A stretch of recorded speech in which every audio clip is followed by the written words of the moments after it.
Welcome to lesson 4-2.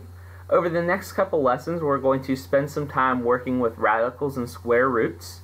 In this lesson specifically we're going to take a look at how to multiply and how to simplify radicals. So let's go ahead and jump in. So as we've said, this unit is kind of a toolbox unit for our future units. We're going to go over some basic skills that are going to help us out. We're really going to be using a lot of square roots and radicals when we get to our quadratic units in units 5 and 6. So we're going to spend some time now developing some skills working with those. So we're going to start out with some simple multiplication of radicals. Just some terminology. A radical is the name for the square root symbol that we are seeing in these square root expressions, and the radicand is going to be the number under the radical. So number under radical. This is in your glossary, just since it's kind of a different word. Just wanted to go ahead and make sure that you guys understand what that is before we jump into the notes. So when we are going to be multiplying radicals, we are going to take the radicand, which was the number under the square root sign, and multiply it by the radicand in the other expression. So in this example, the 3 and the 8s would both be our radicands because they're underneath the square root symbol. The numbers on the outside we're going to call coefficients, and we will multiply those together to get our answer. So if we look at this simple example here, 4 square roots of 3 times 5 square roots of 8, we are going to multiply the coefficients together. And since they are on the outside, we're going to leave them on the outside. We're going to do 4 times 5. And then we are going to put our square root symbol. And underneath, we are going to multiply our radicands. So in this case, 3 and 8. Now, we aren't going to spend too much time simplifying them in this video. We're going to take a look at that in the other videos, but we can go ahead and do the simple multiplication. 4 times 5 is going to give us 20. And 3 times 8 is going to be 24. So right now we'll leave that as our answer. As I said, we are going to eventually need to simplify your answer. We just wanted to go over the basics of how you multiply first. And then in our next video we're going to check out how to actually simplify these. So let's go ahead and take a look at 2 more examples. Example 2, we are given 5 square roots of 5x times the square root of 3y squared. Remember, we want to multiply our coefficients together. We have a coefficient here of 5, and notice here there's nothing going to be in front of the square root. Just like when we were dealing with problems before, where we would have a variable with no number in front of it, we said that there was an invisible 1 hanging out there. We're going to have an invisible 1 hanging out here as well. So on the outside, it will be 5 times 1. We're going to have our square root symbol, and then we're going to multiply what is underneath.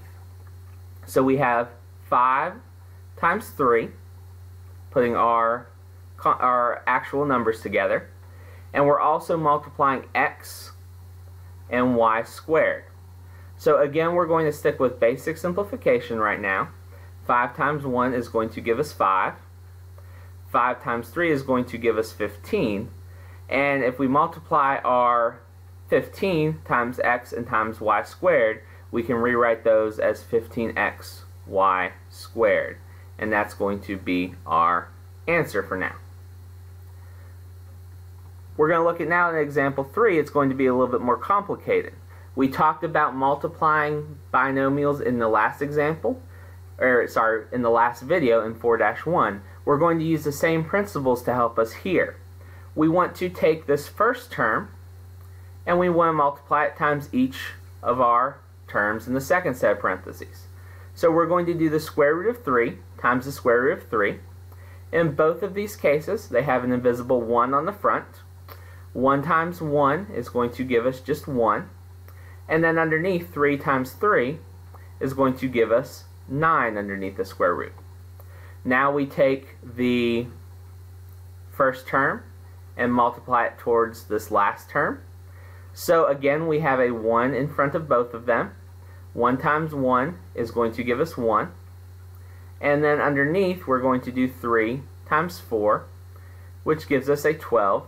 And then we have the x squared there as well. Now, we want to take the second term and we want to distribute it to both pieces of our second set of parentheses. Again, this has an invisible coefficient of 1. 1 times 1 is going to still give us 1, just like it has in all our other problems. And underneath, we're going to do 2x times 3, which is going to give us 6x. Finally, we have to take that last term in the first set of parentheses and multiply it times the last term in the last set of parentheses. 1 times 1 still going to give us 1.